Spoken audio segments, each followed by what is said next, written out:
welcome back to another episode of Happiness Matters, the show where our guests share their stories and insights to inspire you, encourage you, motivate you, and much more so you can get your happy on.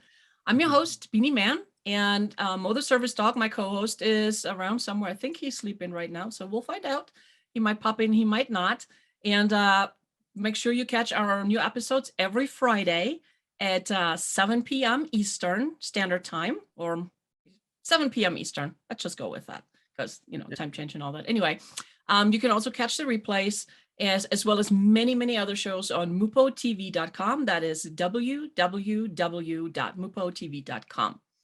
And today, I'm excited, and it is my privilege, my honor, to introduce to you my very good friend, Sandy Cutrone. Hi, Sandy. Hi, Beanie. I'm so glad you're here. Thanks for joining us. Oh, so happy to be with you today. Oh, you just make my heart sing. Oh, you do. Awesome.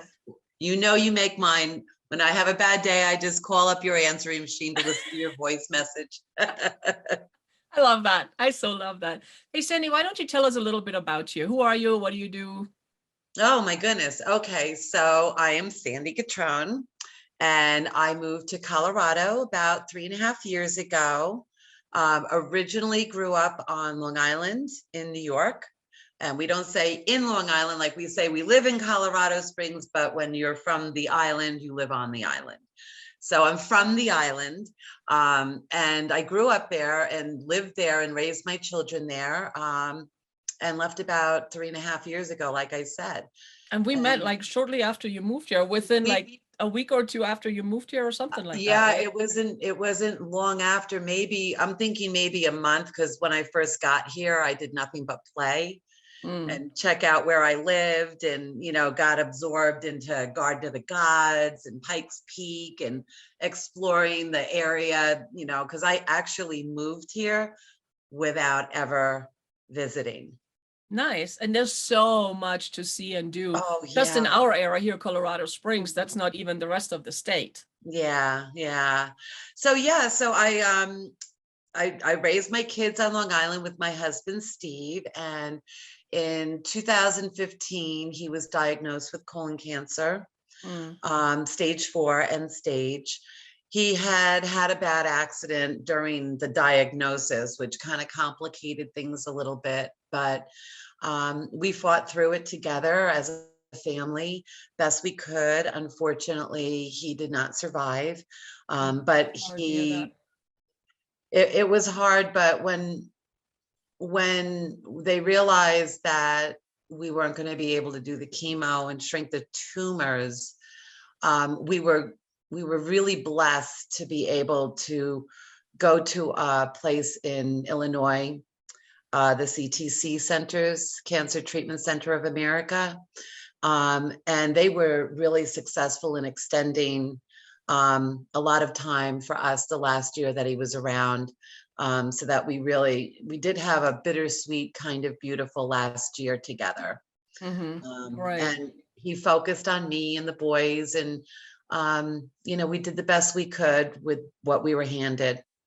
And a lot of times that's really all we can do is like focus on the things we can do and we have at the moment, and really relish and enjoy them, and so we can have that to move forward. Right. And look back on the good times, the fun. Oh my goodness. And there's so many.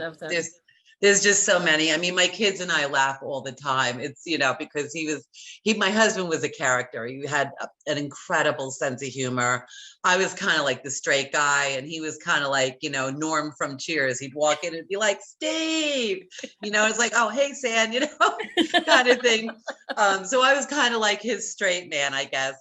But we worked well together. We had a really, we had a nice relationship. I mean, we were together for 27 years almost. So there's ups and downs.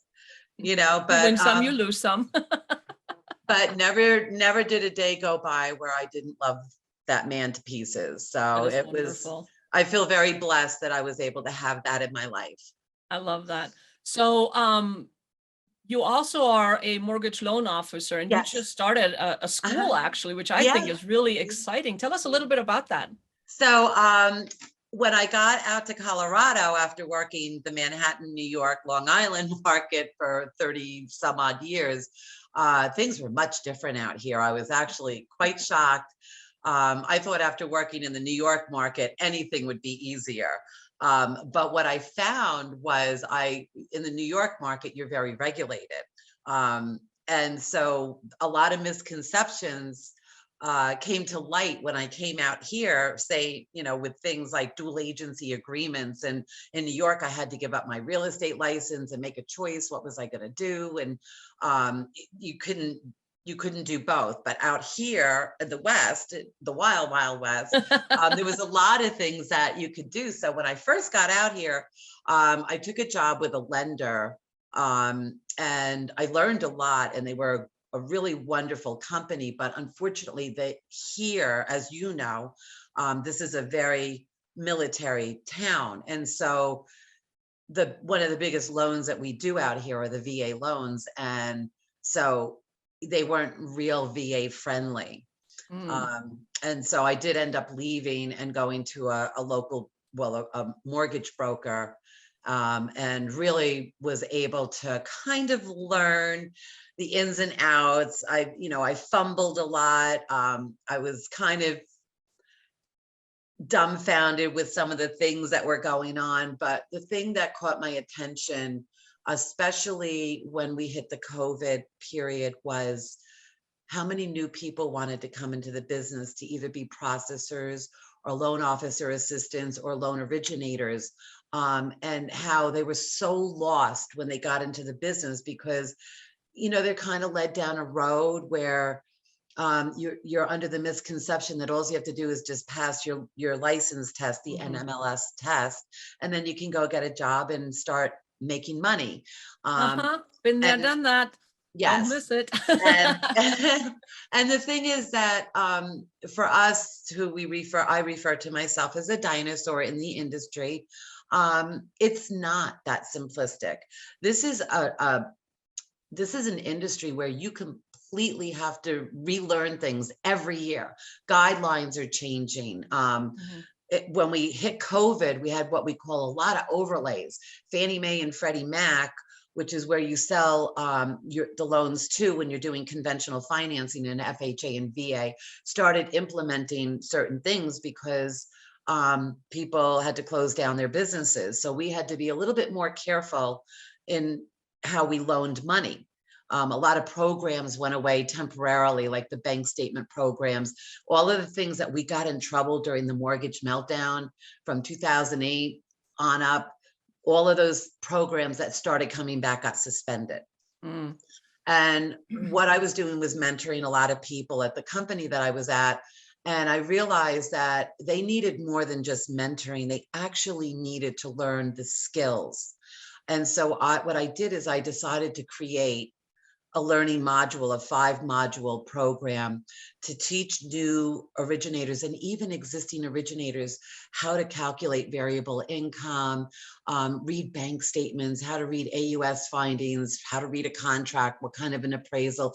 I go through the whole process of what you need to do to be a competent loan originator. I love that. So my question, because this is a struggle I had when I did, when I was a mortgage loan officer, the biggest struggle for me is like, I didn't know how to talk to the realtors, to people, to get them interested in signing up with me as a loan officer. Is that one of your modules, or is that part of your education? No, that's not, because what I'm teaching you how to do is be the professional.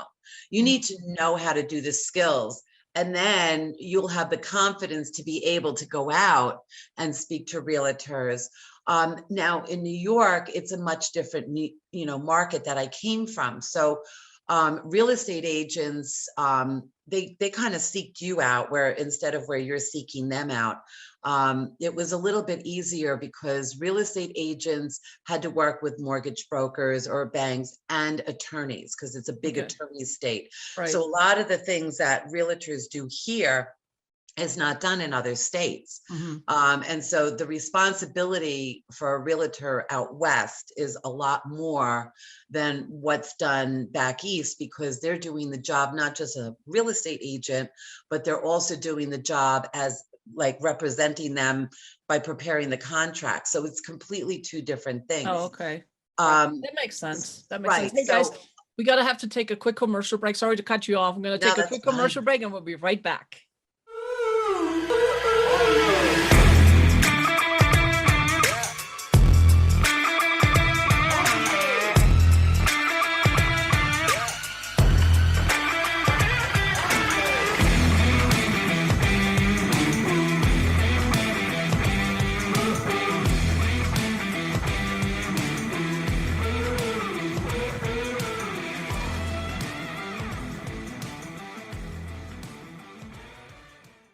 Welcome back. Thanks for hanging around. I'm talking with Sandy Cutrone, mortgage loan officer extraordinaire, and she started a school, which is really awesome. And I really wish that would have been available for when I had decided to become a mortgage loan officer.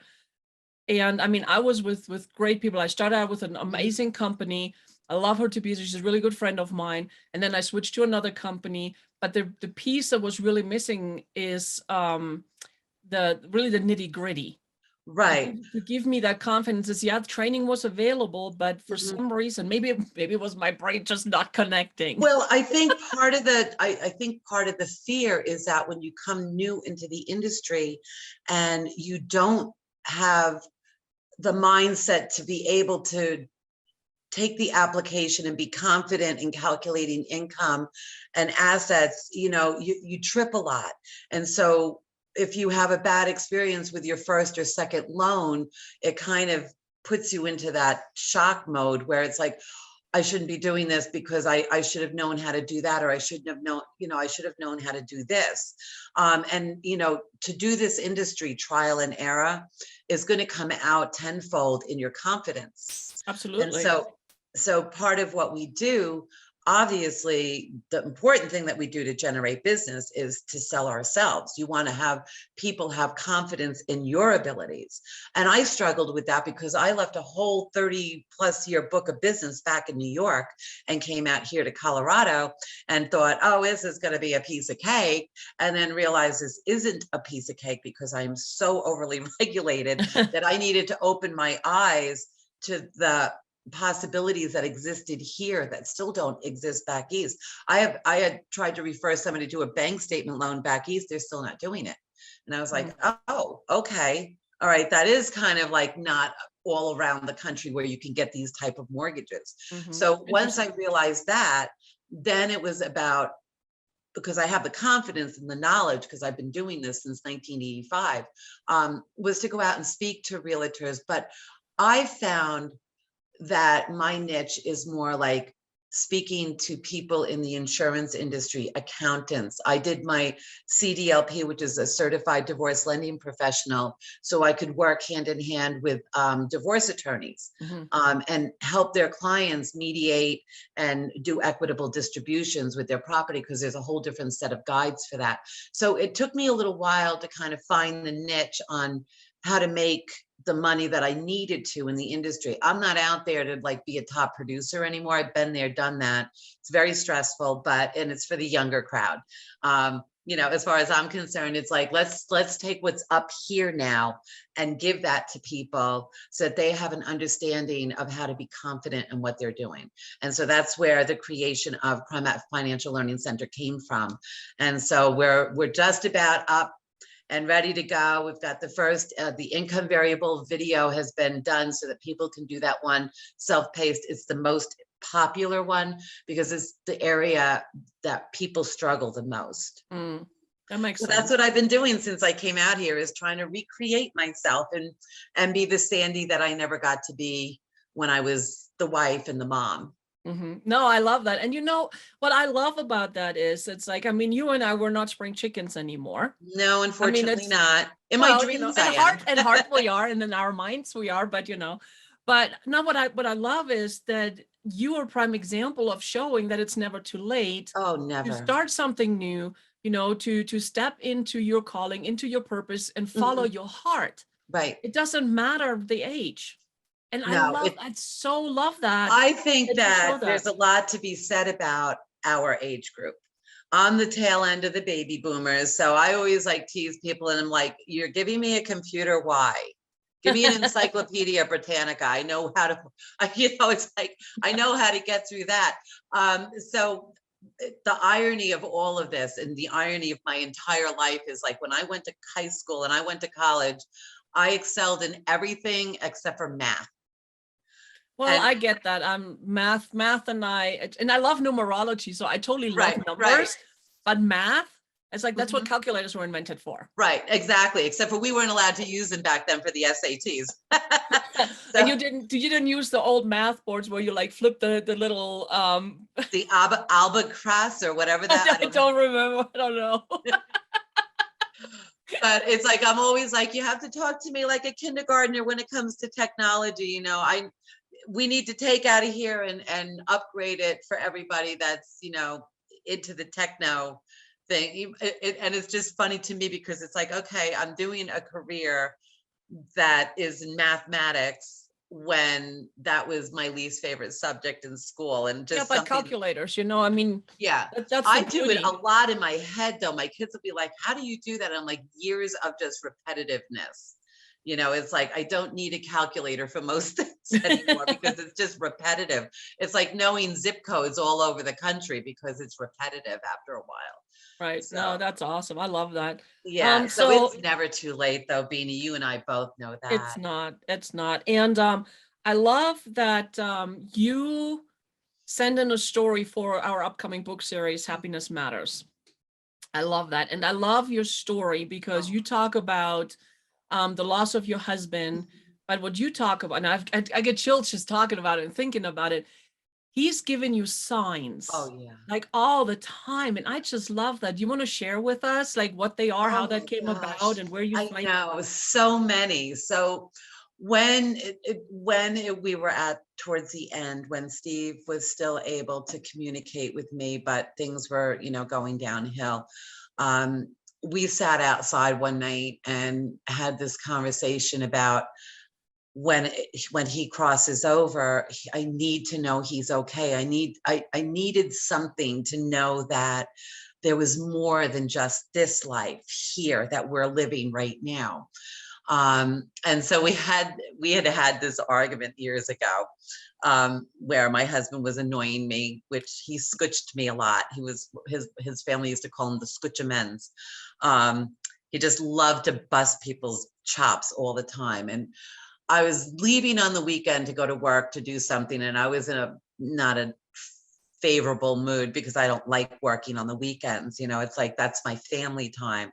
And there was things that needed to be done. And I'm like talking to him and he's watching the football game and he's telling me to get out of his way. I'm blocking the TV and I'm going like this in front of the TV. And, just like the typical Steve and Sandy, it's like, you're going to mess with me, I'm going to mess with you kind of thing. And I was like, kind of, I guess, barking orders at him a little bit. It's like, I need you to do the laundry. The kids need to be here, blah, blah, blah, blah, blah, blah. And he was just like, yeah, not really paying attention to me because he was focused on the football game. Right. So there was a dime on the desk on my dresser, and I picked it up and I flicked it at him and it nailed him right in the middle of the forehead. And what are the odds? I was like, oh my God, I gotta go. See you later. Have a great day. And I ran downstairs, grabbed my briefcase, ran out to the car, and I left.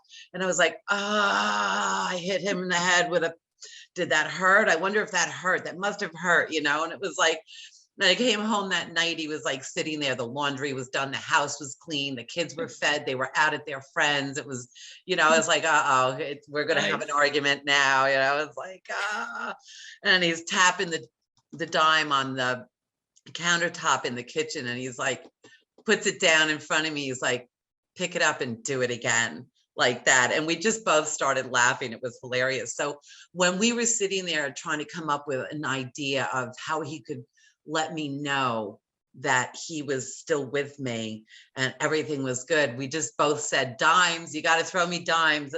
I'll know you're around if there's dimes surrounding me. And he's like, well, I'll give you dimes, but I'm going to give you more than that, baby. I'm going to give you more than that. I'm going to make sure I'm okay. I want the kids to know I'm okay. And That's so beautiful. I have chills. It's like up and down. yeah, Like, woo, yeah. So like beautiful. the day, I think it was the day after he passed away, that we had this big, incredibly wild heat lightning storm on Long Island, but it was over on the North Shore, like over on the Sound on the Connecticut side. And it just went on for hours. And my nieces and myself and my sons, we were like just sitting outside watching this going. It was like we were rooting him on, like, oh my gosh, only Steve could do this. Only this man could make this spectacular, like light show for us. Right. And then shortly after, like maybe a week after he had passed away, I was walking our dog to the park, and it was summertime, and I was wearing like a tank top, and something like hit me in the chest and kind of like went down. And I was like, okay, thinking, did a bird poop in my cleavage, or did an acorn fall out of the tree, or like, and I'm like taking my hand and I like pull out a dime out of the cleavage of my chest. Now, this was a huge thing with Steven. Loved to throw popcorn and anything if my cleavage was showing, to see if he could get it in there. It was just, one of those stupid things that we did. And I'm like standing there going, okay, where did that come from? Like, are you throwing dimes from heaven at me, baby? And it was just like, every time, like I was unsure, feeling insecure about things, I would step someplace and look down, and there would be like a dime laying there, like assuring me, you're okay, you're okay. And this still goes on today. Wow. It does. It's like, I love that. I have a I love that. canister of dimes. Not every dime means something. Right. But every once in a while you'd say. But like when the kids and I and some family members went to Hawaii, I put some of my husband's ashes there, because I tend to bring him with me when I travel. So there's a little Stephen in Sedona, and a little Stephen in the Grand Canyon, and in the Great South Bay, and in Hawaii, and wherever else I can. Nice. Spread the cheer, spread Steve cheer. And when I came back after putting his ashes in Hawaii, in our little spot, my kids were in the tiki bar. And so I ordered a round of Stellas for all of us.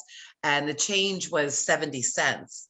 And I got it all in dimes, 7 dimes. And I was awesome. Like, who does that? It's like, who gives all dime? What happened to 2 quarters and 2 dimes, Yeah, well, they're overrated. So, hey guys, we're going to take a quick commercial break. We'll be right back.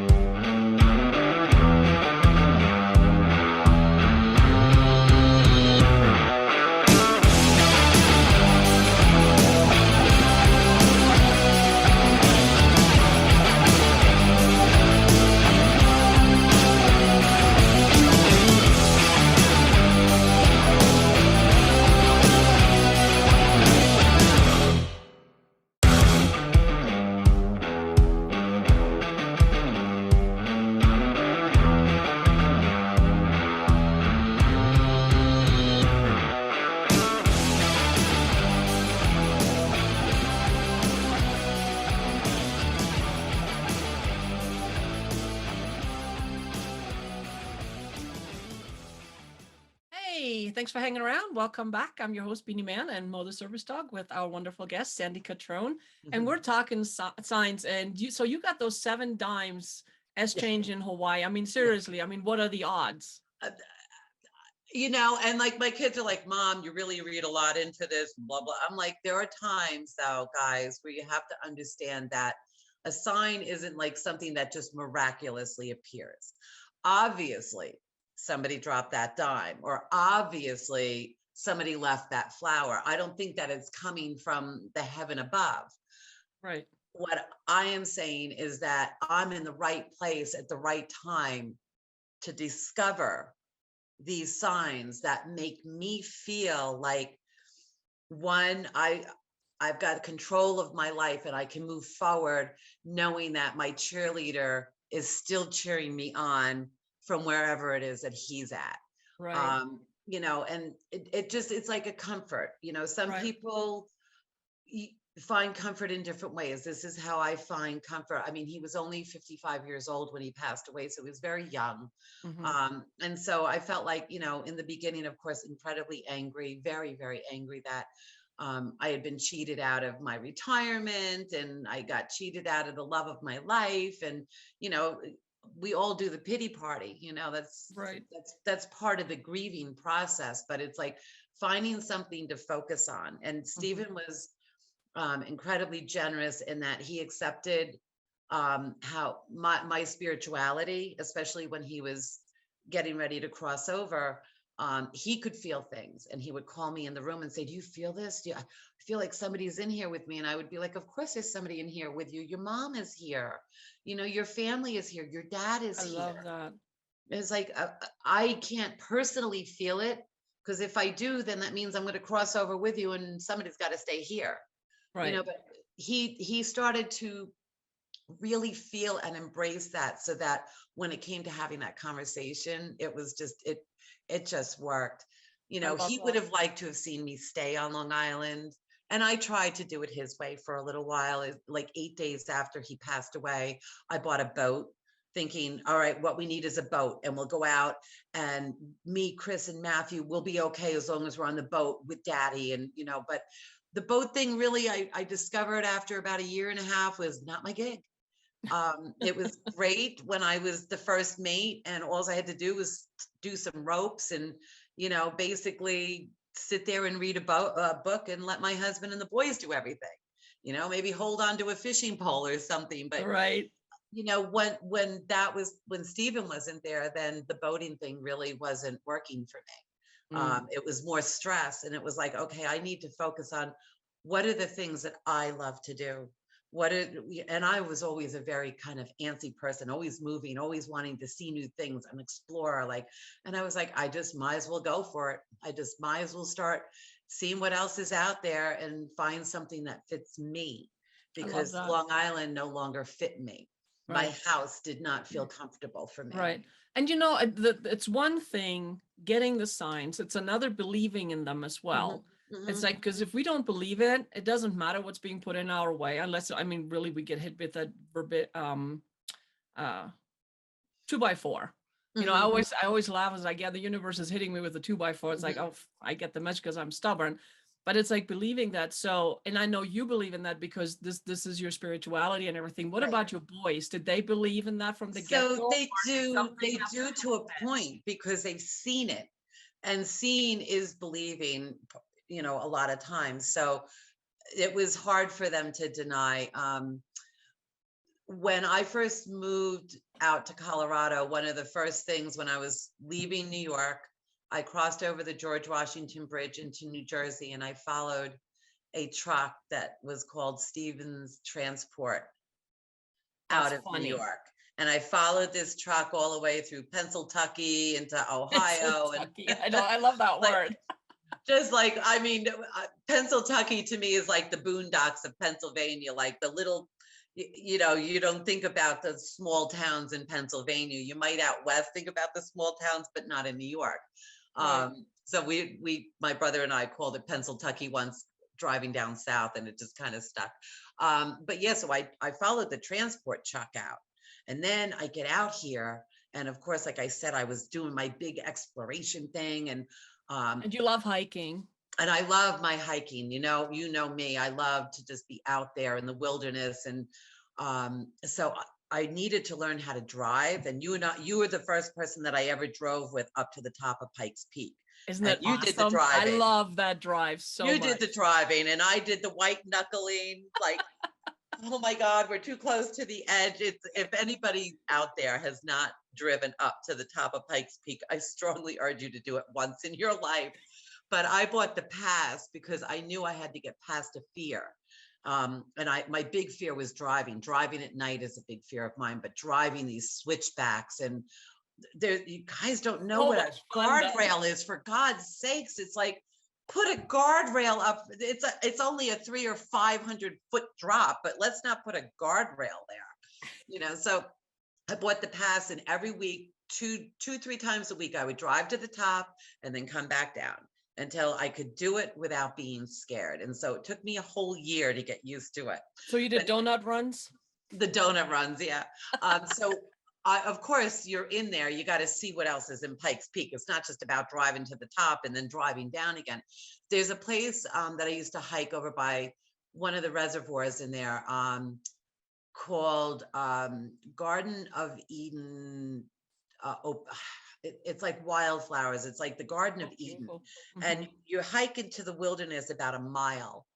And then all of a sudden, there's like a creek that you got to cross over, and somebody had built a bridge, a footbridge, and they did a really nice job. I mean, they really spent time on it, and they put a sign on the bridge saying, "Steve's Bridge, smile." In the middle of nowhere, Beanie. I was like, here's your sign. Here's my sign. I mean, how could, because he used to say to me the last year, he's like, baby, where's that smile? Let me see you smile, you know? And it was like, you know, I try to like, you know, I'm trying to smile. I'm not happy. I'm not happy. I want a miracle, you know, kind of thing, you know? But like, and then, so I took the boys there to show them that when they were here. And then there was another time where Matthew, my son that lives in Steamboat, he and I went hiking and we found a flower hiking up to Rabbit Ears Pass. Somebody just left there. It was the second time that it happened to me. The first time was when I was in Sedona at a spiritual retreat about 3 months after Steve passed. And I was on one of my off days and I was hiking down by one of the rivers, and somebody had left a red rose in the wilderness for me to find. And I have my roses. I mean, I know, it's like, who's leaving one single red rose in the middle of nowhere? You know, and twice. And then this past summer, Matt and I went up to Dumont Lake, where he was camping, and somebody had taken dozens and dozens of roses and thrown them in the lake.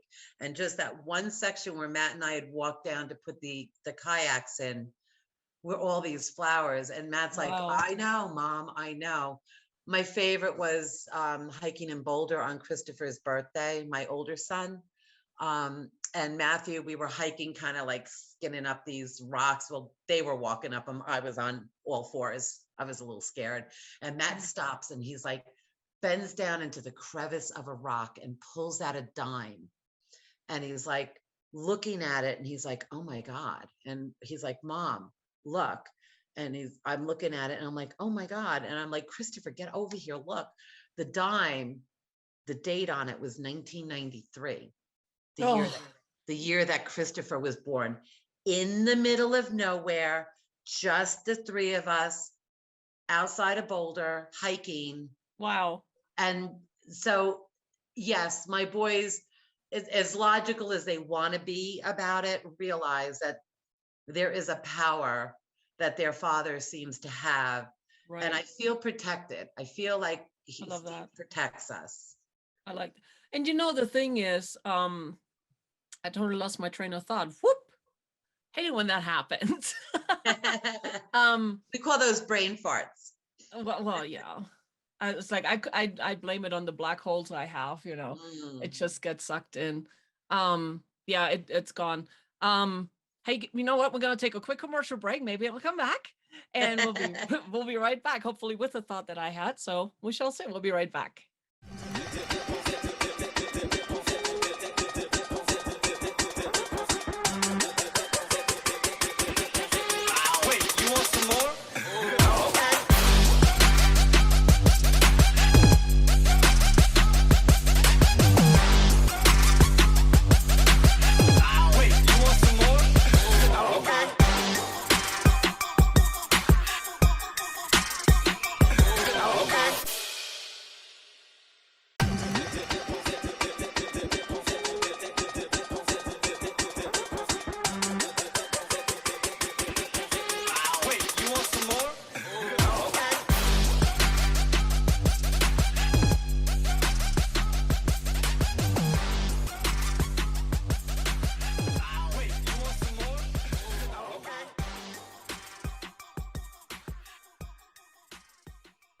Hey, welcome back. And guess what? The thought came back too. It has to do with no coincidences. No coincidences. There are no coincidences, because I know when you guys were listening to, you know, the flowers and finding the dimes and everything that Sandy and her sons found, you're probably thinking, oh, it's a coincidence.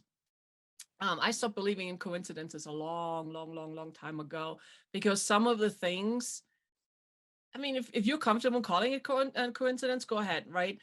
But I stopped doing that a long time ago, because there's no rhyme or reason. There's no explanation why I'm getting what I'm getting in the very moment that I need it. Right. And that's it. And it is in the very moment that you do need it. Right. Leaving New York, going, oh my God, what did I just do? I sold my boat, my car, and my house in 4 months, and I left my oldest son homeless. He had no place to live. He was staying with his ex-girlfriend's family for a couple of weeks and still hadn't found an apartment. Way to go, Mom. And it was like, and I'm like driving over the George Washington Bridge going, have you lost your mind? You've lost your mind. And then there was that truck, Steve's transport. But you know, and I love that, because once we make a decision and we go after it, the universe or God, whatever you want to call it, will give you everything you need at the perfect time, and gives you the little signs along the way that, yes, you're on the right track. I mean, for you, it was the truck. For you, the viewers, it might be a number of a sequence of numbers, you know, like seeing 1111, or, you know, a bunch of threes, or numbers in consecutive order. You know, all of those things are little signs, and I look at them as I'm on the right track. Right. Whatever it is I'm doing, I don't know the who's, the hows, the what's, the whens, and all the details. I don't need to. It's not my job. My job is to focus on the end goal, on my destination, where I want to go. You know, and I love it that we get exactly what we need when we need it. We may not always agree with it. We may not always like it, and we may not always see it. But looking back, you know, the 2020 hindsight, it's like, oh my gosh, it was there all along.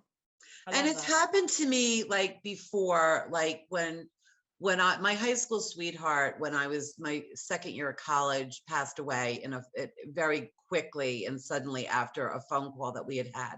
And I had to go back for his funeral, and the tragedy was his mom did not even know he passed away, because she had brain cancer. She was in a coma. The house burned down that they were in. His father was in the hospital. So it was me and his oldest half brother and his 2 little baby brothers that were at the funeral. And it was very like overwhelming and a lot of pressure for me. And taking the bus back to college after the funeral, there was a person on this bus that sat down next to me wearing the same cologne my boyfriend wore, looked just like him, like it was crazy. And I was like sitting there going, oh, you are not sitting next to me for the next 3 hours. This is not going to happen. I'm going to lose my mind. And I actually just said, I am so sorry. I don't mean to be rude, but there's so many empty seats back there. Why are you sitting next to me?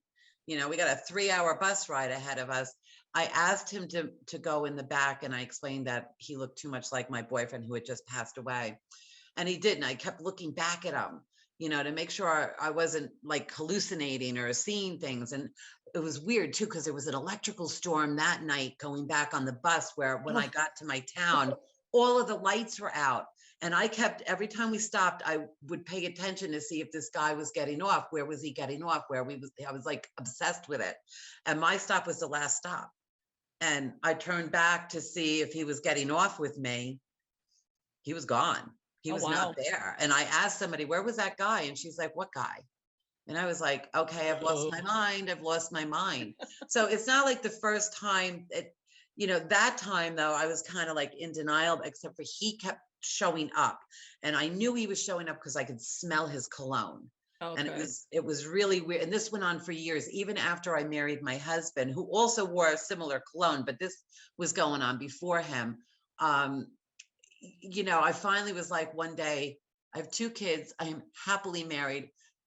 Go wherever it is that you need to go, but stop haunting me. I don't need you here. Go away, kind of thing. And did he leave? Yeah, he did. But it's funny because when I came out here, I did have a reading, and they were like, do you know somebody that perished in a fire? And I was like, okay, what is happening? There is no way anybody here could know that. Right. Well, I love it because I mean I know everything is energy and we're Mhm. all connected. It's Right, right. the law of one, and so to me this is no surprise. But you guys, the viewer, you might be sitting there going like, well, Wee.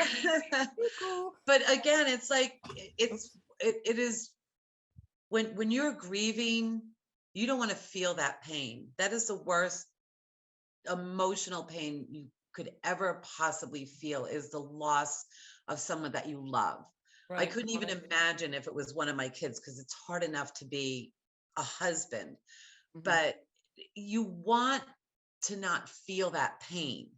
Right. And you want to have faith that there is more to life than just here. Mhm. And so I've had to progress through it and actually like not look at his death anniversary as his death anniversary, but as his new birthday. I love that.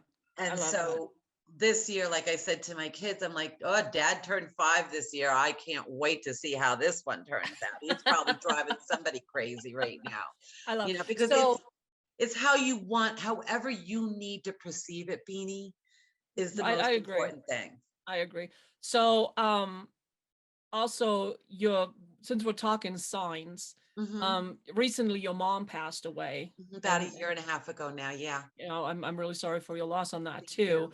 Are you getting signs from your mom? No, Huh, interesting. So we don't no, always get signs. I didn't get signs from my grandmother when she died. As a matter of fact, I was stunned when she died, because I was like, I didn't feel anything Oh when she wow. left. And I figured she was 104. I figured she had her sneakers on, and as She soon as she snuck got that out. opportunity, she did like 100-yard dash across the field to get to my grandfather. I mean, I don't think she even looked back. With my mom, it was years and years of her having close calls. She had a very um, she had Waldenstrom's disease and non-Hodgkin's lymphoma. She was a little bit of a mess, and at the end, she also had breast cancer. Mm. And this went on for like 15 years with my mom, where she'd be in and out of the hospital. In the last few years, really, she had to have heart surgery, and she was just, my mother was the toughest woman I know as far as clinging to this world. Like, she did She not want to was. let go of this world. She did not want to leave us kids with our dad. She just didn't want to leave her children. And so I really thought I would have had all of those signs. There was only really one, Beanie. And it was really, my brothers and I went to this place in Hilton Head Island where my mom and dad lived. And this was like the day after she had passed away. Um, and it was just this, all these beautiful white egret birds in trees, Mm. just in the sunset. And it Oh was wow. just a beautiful testimony to my mother's life and her passing over. See, what I'm getting is just like peace. Yeah, and I think It- that, I did hold her hand, and I was there, and I was like, I wanted so badly to see what she was seeing at the end when she could no longer speak. And I wanted to feel what she was feeling and mm. see what she was seeing. And I would tease her and say, Stephen's been waiting for a few days, Mom, and do you hear the horn honking? There's a big party for you. You got to stop holding on, just let go. I Once love. she let go, though, it was like, it was just it seems so quick. Mm. I Um, get that. and I keep her ashes in my office, and I take her hiking with me in my backpack. But no, I've never, Interesting. I have not seen any kind of concrete sign or with my grandmother that passed. And I just wonder if it's has to do with, my boyfriend was 20 years old when he died, Mm. or 21, and Stephen was only 55. And I wonder if it has to do with they're not ready to leave this earth. Who So knows? they're holding on. So they have that ability maybe. Who Whereas my knows? mom was 84, my grandmother was 104. I mean, like I said, they probably had their running shoes on, because, my mom, especially the last few years of her life, were hard. She was Right. sick a lot. Wow. But no, Wow. That sure is a lot to process for no me. signs from mommy, but I just think that mom's already like gone up, and she's already back down here, like living her new life already. So, That's um, awesome. but I talked to her. Hey, I love that.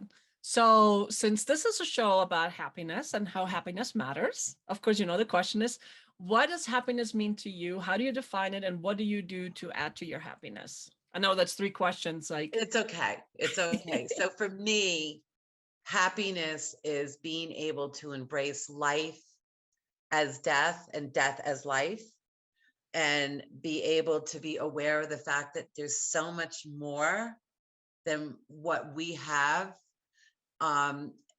To wake up every single day in Colorado and look out my window and see Pikes Peak and the Front Range, and to know that I have a healthy body that allows me to walk into places that a lot of people can't go to and experiencing. I'm a big old crybaby when I go hiking. My kids are like, oh my God, here come the water. Mom, it's just a view. It's a view. I mean, you saw it. I get it.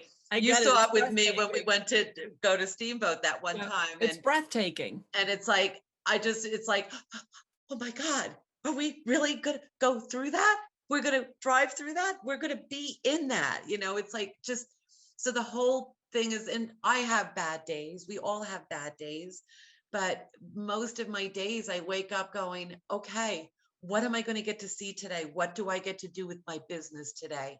How can I live my life to be the fullest? And I want to always make sure that I'm setting a positive example for my sons, because losing their dad at their age, that was really hard for them. I mean, it's hard for anybody to lose their parent, but they were best friends with their dad. They had a real bond with their father that not a lot of kids get to have. And what I hope for them to find in that is the blessing that they may have only had their father for a short time in their lives, but the time that they did have him was 10 times what some kids ever get with their fathers. Right. My husband really, like, everything was about those boys. They were everything to him. He couldn't, I mean, I'll just always remember looking at him holding our children for the first time, and just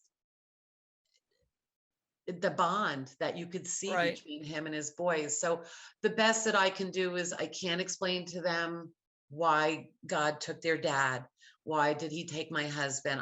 None of that is ever going to be able to be explained. It's, what do we get from this? What can we find from this sadness to make our lives more fulfilled? And so I'm so happy when I can come up with something that is like, look, Dad would never have gone for this hike with us so we could find the dime, but yet here he is now hiking with us in Boulder. And we all know there's no way that man would have done a 5-mile hike with us. He would have been sitting at the car by the cooler waiting for us to come back. But here he is now. He's like he's this free spirit now, where he can just go with us wherever we go, and that is so exciting to know that. I love that. And I love how you light up. I mean, it really shows your happy meter goes through the roof. Oh, I mean, most of the time, Beanie, I'm happy, but I mean, we all have, and this, we all have our cobwebs. We all have our fears and phobias and insecurities. And those are the days that I need my happiness meter to pull me out of that, because I'll still allow myself to have a day where I got to cry, or a day maybe, and it's okay. And we need where I won't get out of bed, but I only allow myself that one day. Well, and this is important, guys. It's okay to have these off days. I always say, some days are gooder than others. And when my day is not so good, today is others. That's how I put it. I don't have bad days. I just don't have as good days. Right. And it's not that I'm having any kind of bad days. I have days where I may question what I'm doing. Absolutely. Or I may have days where, like, this past week, that was a pretty stressful week for me. And it could have gone one way or the other, especially trying to deal with, I said last week I was on New York time all week long, because my dad had an accident and he's in the hospital. And it could have gone either way. I could have really lost my SHIT I gotta Right. really like No, lost it. absolutely. Absolutely. And I was like, and it became a game for me. It's like, okay, we're on phone call number 23. Can you get through this one without losing your mind? Can you get through this one Challenge accepted. without saying you can't fix stupid? You know, Right. No, it's like, absolutely. but I mean, you know, but you learn, and the most important thing is when you fall, you don't Get up. punish yourself for falling. No, You you pick just yourself up, you brush yourself off, laugh at yourself. I laugh at myself all the time because sometimes I'm just ridiculous. absolutely. And it makes all the difference. And you know, the thing is, when things aren't going the way we want them to, or when tragedy strikes and everything, what I find for me is I put a time limit on it. It's okay to give into the grief, into the anger, into the frustration, everything, Right. but don't stay there. The Don't trick stay really there. is not to stay there. It's like, so put a time limit on it. Give yourself a few hours, a day, a few days, you know, a week or whatever. But then you're like, okay, this is done, moving on. Yeah. I'll never give myself more than one day. That's good. That's healthy. I like it. You know, I won't. I mean, and I've done it. Like I've had a day where it's like, I'm not getting out of bed. I don't feel good. I'm Those tired. days I work remotely, because then I put my laptop on my lap and I work from my bed, but it's all good. So Yeah. unfortunately, this is the end of our show Oh, already. that was I so know, fast. time flies. I So know. Sandy, if people want to get a hold of you, how can they get a hold of you? So you can go to my website, which is www.crimeat.com. If you're interested in what I do, if you want to reach me directly, I say the easiest is to email me, and that would be sandy@crimeat.com. And Crimeat is KRIMAT. First three letters of Christopher's name, first three letters of Matthew's name. So sandy@crimeat.com, email me, or you can reach me through my website, crimeat.com. I love that. And you also have a show coming up on mupotv.com. I know. We can't really talk more about it yet because you just signed up with Mupo. So by the time this airs, there might be the show out already. We don't know yet. I hope so. I've already got my 13 ideas. So I love it. I love it. I love it. I love it. I love it. Sandy, thank you so much for being on the show. I love you so much, and I'm so happy we're connected. Me too. Guys, stay tuned. We'll be right back with the tip of the week.